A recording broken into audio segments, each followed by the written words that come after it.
Haleluya. Shalom Bapak Ibu yang terkasih dalam Tuhan Yesus.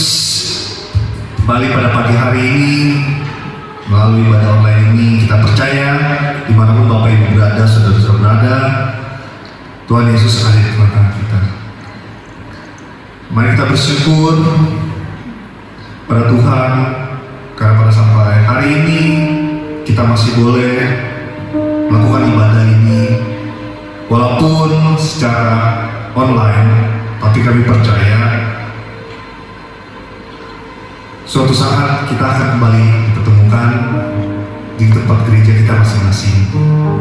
Baik Bapak Ibu, kita angkat satu pujian, ku bersyukur Bapa. Haleluya.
Penuhiku,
Roh-Mu yang hidup ya Tuhan selalu memenuhi kami ya Bapa. Terima kasih Bapa, biar Roh-Mu, Roh Kudus-Mu yang hidup selalu memenuhi kami ya Bapa. Haleluya, haleluya. Mari Bapak Ibu kita siapkan hati kita untuk menyambut kebenaran firman Tuhan. Kita angkat satu pujian sebelum masuk di firman Tuhan. Karena salib.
Terima kasih Bapak, terima kasih. Hanya karena salib ini Bapak, kami percaya Tuhan, Engkau yang berkuasa untuk mengubah setiap hidup kami ya Bapak. Haleluya, haleluya. Kami persilahkan hamba-Nya untuk menyampaikan firman Tuhan. Shalom semuanya, selamat berjumpa kembali di kesempatan yang berbahagia saat ini untuk kita bersama-sama merenungkan firman Tuhan. Saat ini kita semua dalam keadaan yang tidak mudah. Pandemi melanda di mana-mana dan juga kehidupan kita banyak dibatasi ini atau itu, aktivitas kita juga. Harapan saya dan doa juga saya, kita semua selalu berada dalam pemeliharaan daripada Bapa yang begitu kasih, di dalam penjagaannya yang begitu kuasa, dan dalam kasihnya yang terus menyegarkan dan membangkitkan semangat kita hari lepas hari. Mari, hari ini saya ingin mengajak kita bersama-sama belajar daripada firman Tuhan. Kita mau buka kitab kita dari Ibrani pasalnya yang ke-11. Ibrani pasal ke-11. Ibrani pasal ke-11. Nah, kitab Ibrani ini, khususnya pasal ke-11, seperti judulnya dalam bahasa Indonesia dikatakan mengenai saksi-saksi iman. Ya. Di sini, kalau mungkin dikatakan dalam bahasa Inggrisnya itu Hall of Fame of Faith. Ya. Suatu parade, suatu show, ya, maksudnya bukan show menunjukkan, tapi suatu catatan mengenai bagaimana saksi-saksi iman, mengenai bagaimana iman-iman daripada orang-orang yang percaya kehidupannya dalam Alkitab ini, ya. Nah, kita mau melihat pertama-tama membaca ayat yang pertama, dan kemudian kita agak lompat, yaitu ayatnya yang ke-6, ya. Ibrani pasal 11 ayat pertama, demikian dituliskan. Iman adalah dasar dari segala sesuatu yang kita harapkan dan bukti dari segala sesuatu yang tidak kita lihat. Ayat ke-6, tanpa iman tidak mungkin orang berkenan kepada Allah, sebab barang siapa berpaling kepada Allah, ia harus percaya bahwa Allah ada dan bahwa Allah memberi upah kepada orang yang sungguh-sungguh mencari Dia. Kita tundukkan kepala kita sebentar, kita mau berdoa. Bapa di surga, Engkau Bapa yang begitu baik dan begitu kuasa bagi kami. Kami bersyukur Engkau menjaga kami semua dalam keadaan yang susah saat ini, yang tantangan besar saat ini, tapi Engkau memberikan tangan kasih-Mu, pemeliharaan bagi kami semua dan juga orang-orang di sekitar kami. Terima kasih Bapa. Saat ini kami merenungkan firman-Mu dari Ibrani pasal 11 ayat 1 tentang iman, suatu hal yang sederhana tapi pokok dan juga tapi sering juga kami salah pahami ya Bapak. Biarlah Roh Kudus memberikan kepada kami untuk kami boleh mengerti bagaimana besarnya kasih-Mu yang ditunjukkan, yang Kau buktikan melalui Kristus Yesus, Juru Selamat penebus kami yang hidup. Terima kasih Tuhan. Dalam nama Yesus kami berdoa. Amin.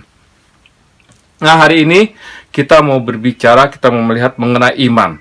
Kalau bicara mengenai iman, saya percaya bukan hal yang aneh, bukan hal yang baru bagi kita semua. Iman ini adalah sesuatu yang sering kita sebutkan, bahkan kita sebagai orang percaya, bukan kita saja, teman-teman kita daripada kepercayaan juga mengatakan sebagai orang beriman, imanmu apa sih ya? Nah, iman itu apa sih ya? Sesuatu yang dasar, sesuatu yang kita sering sebutkan, tapi kadang-kadang kita sering pahami. Di Ibrani pasal 11 ayat pertama ini diberikan definisi mengenai iman, yaitu apa? Berdasar dari segala sesuatu yang kita harapkan dan bukti dari segala sesuatu yang tidak kita lihat. Ya. Jadi dari sini kita bisa melihat, kita bisa belajar menurut Alkitab, iman itu adalah dasar dari yang kita harapkan. Apa sih pengharapan kita? Apa sih istilah pengharapan itu? Keinginan kita, keinginan bukan sekedar keinginan daging, tapi pengharapan sesuatu akan sesuatu yang belum ada saat ini. Yang namanya pengharapan itu adalah sesuatu yang misalnya umpamanya ya, kita berharap mungkin ketika kita kecil ya, kita SD, saya nggak tahu bagaimana dengan Anda, oh saya berharap bisa masuk sekolah itu ya. Mungkin kita sudah sekolah SD, SMA gitu ya, saya berharap bisa masuk universitas, atau setelah kita sudah di universitas atau di akademi kita belajar, oh saya berharap bisa bekerja di sini, bisa begini dan sebagainya. Itu pengharapan sesuatu yang ketika kita inginkan itu, kita bayangkan itu, ketika ada timbul itu belum terjadi ya. Nah, kemudian disebutkan sini iman adalah bukti dari segala sesuatu yang tidak kita lihat. Yang tidak kita lihat berarti tidak bisa dilihat dengan mata kita, dengan mata jasmani kita, tapi iman itu merupakan bukti daripada semua itu. Nah, bagaimana mengenai hal ini? Ya, bagi kita sebagai orang percaya, orang Kristen, iman ini seperti yang dikatakan di sini. Iman adalah dasar dari pengharapan kita. Pengharapan apa? Alkitab ini, kitab suci ini berisikan bagaimana rencana-rencana kebaikan-kebaikan Allah yang Ia janjikan, yang Ia ingin berikan kepada setiap kita semua. Beberapa sudah terjadi, tapi masih banyak yang belum terjadi dalam kehidupan kita. Secara kalau kita universal melihat saja, ya, ada yang sudah terjadi. Yesus sudah datang. Nah, itu sudah terjadi, tapi kedatangan Yesus itu belum terjadi. Dan bagi kita yang hidup saat ini, itu merupakan pengharapan kita. Ini berbicara mengenai keseluruhan, tapi juga berbicara mengenai bagaimana kehidupan kita pribadi lepas pribadi masing-masing. Allah banyak memberikan pengharapan kepada kita, bukan pengharapan palsu ya. Di bahasa Indonesia, di Indonesia itu ada yang berapa saat lalu, mungkin sekarang juga sering dipakai PHP gitu ya, pemberian pengharapan palsu tuh. Allah tidak memberikan seperti itu. Nah, itu belum terjadi, tapi bagaimana kita bisa kita tahu bahwa itu ada dasarnya. Iman kita menjadi dasarnya itu. Kemudian dikatakan bukti dari segala sesuatu yang tidak kita lihat. Kita tidak melihat Yesus. Kita tidak melihat perjanjian lama bagaimana Tuhan membelah Laut Merah sehingga bangsa Israel bisa keluar di bawah pimpinan Musa. Bagaimana tembok Yeriko dirubuhkan oleh karena teriakan daripada orang-orang Israel kepada hari ketujuh setelah mereka mengelilingi tembok Yeriko tersebut di bawah pimpinan Yosua. Banyak lagi hal-hal yang luar biasa dalam Alkitab dituliskan. Kita tidak melihat semua itu satu persatu, tapi kita bisa percaya karena ada buktinya. Iman kita itu menjadi buktinya. Nah, demikianlah iman yang dikatakan seperti demikian. Nah, kemudian masuk dalam kehidupan kita pribadi hari lepas hari. Sering kita di sini mengatakan, wah saya punya imannya kecil, nggak iman besar, nggak iman sebesar gunung, ya. Iman saya cuma kecil, jadi ya sepertinya ini nggak mungkin lah, susah. Ajar saya untuk bisa mempunyai iman sebesar gunung. Sebelumnya dulu kita melihat bagaimana ya iman ini kemudian bisa timbul dalam kehidupan kita. Bahkan iman yang kecil itu sekalipun ya. Roma menuliskan bagaimana iman itu bisa timbul dalam kehidupan kita ya. Nah, ini ayat yang penting juga kita lihat ya. Roma pasalnya yang ke 10 ya. Roma pasal yang ke-10 ya. Roma pasal ke-10 ayatnya yang ke-17 ya. Coba kita buka Roma pasal ke-10 ayat yang ke-17, dituliskan demikian ya. Firman Tuhan menuliskan demikian ya. Iman timbul dari pendengaran, dan pendengaran akan firman Kristus. Firman Kristus, firman Allah ya. Alkitab kita ini ya. Nah, di sini kita lihat jadi iman tadi merupakan dasar dari segala yang kita harapkan, bukti dari yang kita tidak kita lihat. Bagaimana kita bisa punya iman itu, punya dasar daripada yang kita harapkan, kita bisa ada bukti, kita yakin, bukti meyakinkan kita dari segala yang tidak kita lihat. Bagaimana iman itu bisa timbul? Alkitab ini mengatakan timbul dari pendengaran akan firman Tuhan ya. Pendengaran di sini bukan hanya kita mendengar audible secara dengan kuping kita, tapi pendengaran dengan hati kita. Kita membaca, kita merenungkannya, kita mendengar khotbah, kita menonton zaman sekarang menonton video-video khotbah, itu semua kita dengar firman Tuhan, kita memasukkan dalam kehidupan kita, dan dengan itu iman kita bisa timbul ya. Nah, iman ini bisa timbul, kenapa penting? Karena tadi katakan iman itu dasar dari segala yang kita harapkan, bukti dari yang tidak kita lihat. Saya mau kembali tadi kepada bagaimana sering orang mengatakan iman saya kecil, tidak sebesar gunung, kayaknya nggak bisa deh ya. Nah, apakah benar demikian? Ayat ini, prinsip ini sering disalahpahami karena Yesus mengatakan iman sekecil itu, sebesar biji saja kalau dikatakan bisa memindahkan gunung. Sebenarnya saat itu Yesus tidak mengatakan iman besar atau iman kecil ya. Tapi Yesus mengatakan, adakah iman itu? Karena kalau ada iman itu walaupun kecil sekali ya, sebesar biji sawi itu kecil sekali ya, mungkin biji yang paling kecil di seluruh dunia, itu bisa melakukan perkara yang luar biasa. Kenapa demikian? bukan karena besar kecilnya iman, tapi karena apakah ada atau tidaknya iman itu yang bisa menjadikan perkara besar terjadi. Ya. Jadi sebenarnya adalah salah kaprah kalau kita kekal iman besar, iman kecil. Wah, kalau hamba Tuhan itu, kalau penginjil itu, kalau yang pemimpin di gereja, majelis gereja, imannya udah besar-besar, pantas saja mereka bisa mengalami ini atau itu terjadi dalam kehidupan mereka. Saya kan jemaat biasa, saya kan orang biasa, saya juga percaya kehidupan saya tidak bisa dibanggakan, kehidupan kekristen saya mungkin saya masih banyak kurang-kurang dan sebagainya. Saya nggak punya iman atau punya iman saya kecil yang nggak bisa lah gitu. Ini adalah tidak benar. Ini adalah salah kaprah, pemilihan yang keliru, pemikiran yang keliru. Kenapa? Karena iman itu bukan masalah besar atau kecil, tapi ada atau tidak adakah iman itu dalam kehidupan kita. Nah, bagaimana kita kalau mau punya iman? Firman Tuhan dengan jelas menjelaskan tadi, timbul dari pendengaran akan firman Tuhan.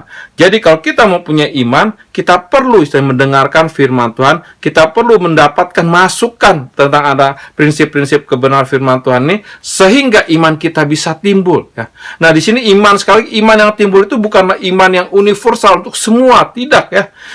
Firman Tuhan itu berisikan banyak sekali macam-macam, berbagai jenis ya, janji, pengharapan, rencana, keselamatan dari Allah bagi kita semua sebagai anak-anaknya, sebagai umat yang dikasihnya. Nah, kita perlu menangkap tuh, kita perlu mempunyai, kita perlu punya iman untuk setiap janji-janji itu. Ya. Puji Tuhan, ya, kita semua sebagai orang percaya, disebut sebagai orang Kristen, ini kita sudah punya iman akan keselamatan di dalam Kristus Yesus. Karena kita tidak melihat, kita tidak hadir ketika Yesus disalibkan maupun disiksa dan kemudian bangkit kembali, tapi kita punya iman, kita percaya, kita yakin, ya, bukti dan tidak kita lihat akan hal tersebut, dan sehingga itu membuat kita ini menjadi menerima anugerah keselamatan, menjadi kita mendapatkan karunia Allah yang luar biasa untuk keselamatan kita. Itu bukan perbuatan kita, tapi karena iman kita menjadikan janji Allah tergenapi dalam kehidupan kita. Nah, hal-hal yang lain tapi jangan berhenti di sini. Kenapa? Karena begitu banyak janji Allah yang lainnya bagi kita juga. Iman, kita perlu iman untuk setiap janji Allah tersebut. Sumpah dalam kehidupan sehari-hari kita sering, wah, saya ini kehidupan sekarang saya lagi susah nih ya. Ekonomi demikian dalam keadaan apalagi seperti pandemi saat ini. Bagaimana?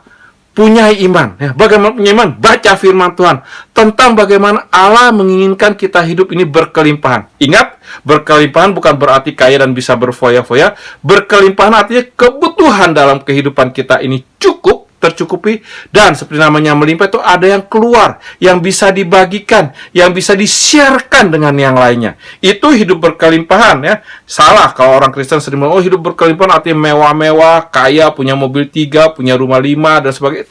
Itu hidup mewah, foya-foya. Bukan demikian. Alkitab gak menjanjikan itu, firman Tuhan gak menjanjikan itu, Allah tidak menjanjikan itu.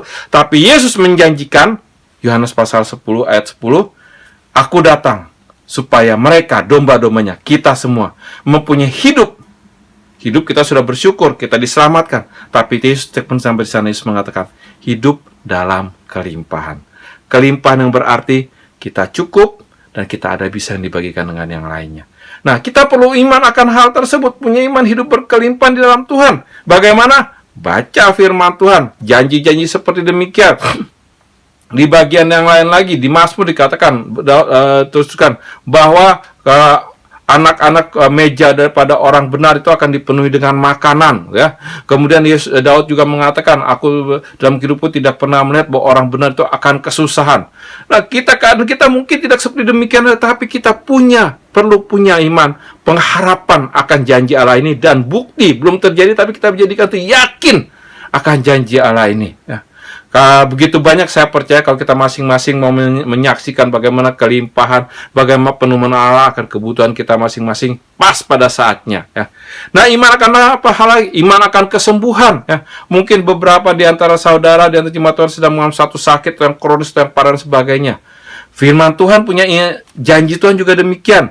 Nah, di Yesaya pasal 53 dikatakan bahwa oleh bilur-bilur Yesus kita telah sembuh. Nah, itu kita dengar, iman itu kita dengar, kita perlu punya iman akan tersebut sehingga ya, janji Allah ini, pengharapan kita ini bisa menjadi kenyataan, dan yang tidak kita lihat ini menjadi dasar bukti, kita bisa menjadi yakin ya.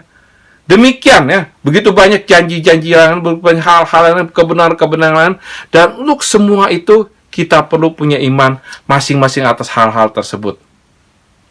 Banyak orang Kristen, seluruh orang Kristen sudah percaya kepada Yesus, punya iman akan keselamatan. Tapi sayangnya, masih banyak yang salah kaprah. Oh, saya sudah punya iman kepada Yesus, sudah demikian. Tidak. Iman timbul dari mendengarkan firman Tuhan. Kita perlu mendengarkan firman Tuhan, kita perlu mengisi kehidupan kita, tahu mengenai firman Tuhan ini, sehingga kita bisa juga punya iman akan janji-janji Allah yang lainnya. Waktu tidak mencukupi, mungkin di kesempatan lain kita bisa melihat satu persatu akan hal ini, tapi poinnya, pagi hari ini, saat ini, kita boleh diingatkan bahwa iman itu menjadi penting. Tadi ayat ke-6 dikatakan, kalau kita mau mencari Allah tidak berkenan kalau tanpa iman. Iman itu menjadi sesuatu yang krusial, yang penting sekali, dan itu tidak kita dapatkan dengan harus berbayar uang berapa dan sebagainya. Tidak. Timbul dari pendengaran akan firman Tuhan. Mari kita belum mencintai firman Tuhan, dengarkan firman Tuhan. Caranya setiap sekarang bisa macam-macam. Kita bisa saat teduh, oke. Kita bisa mungkin baca firman waktu renungan dalam perjalanan berangkat kerja atau ke sekolah, oke. Kita juga bisa mungkin sebelum tidur mendengarkan khotbah daripada firman Tuhan. Bisa juga macam-macam. Tapi pokoknya, biarlah hidup kita ini boleh diisi, boleh kita dengarkan firman Tuhan, karena itu akan menimbulkan iman dalam kehidupan kita, dalam diri kita, dan iman itu menjadi sesuatu yang penting sekali. Tuhan memberkati kita semuanya. Mari kita boleh tundukkan kepala untuk berdoa. Bapa di surga, terima kasih untuk kesempatan kami boleh membaca, merenungkan firman-Mu. Engkau mengatakan bahwa iman adalah sesuatu yang berkenan kepada Engkau. Ajar kami semua untuk boleh punya iman akan setiap janji-Mu, akan setiap rencana-Mu. Bagaimana? Kau juga berikan caranya, dengar firman-Mu. Ajar kami untuk menyintai firman-Mu dengan lebih lagi, dengan berbagai cara, sehingga sungguh dalam hidup kami, mulai dari iman akan keselamatan yang sudah kami miliki, boleh ada juga iman-iman yang lain. Bukan masalah besar atau kecil, tapi ada atau tidaknya. Terima kasih Bapa. Tuhan, biarlah Engkau berkati daripada setiap kami, setiap jemaat-Mu, setiap pribadi yang mendengarkan renungan ini melalui internet dan sebagainya. Berkat daripada Bapa yang kita kenal dalam nama Tuhan Yesus Kristus dan persaudaraan Roh Kudus menyertai, memenuhi, memimpin kita semua sampai selama-lamanya. Tuhan memberkati kita semuanya. Amin. Bapak Ibu, sekali lagi saya himbau jangan lupa untuk tetap saksikan ibadah online di YouTube.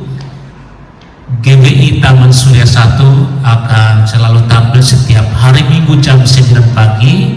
Jangan lupa untuk subscribe, like, share, dan komentar. Terima kasih.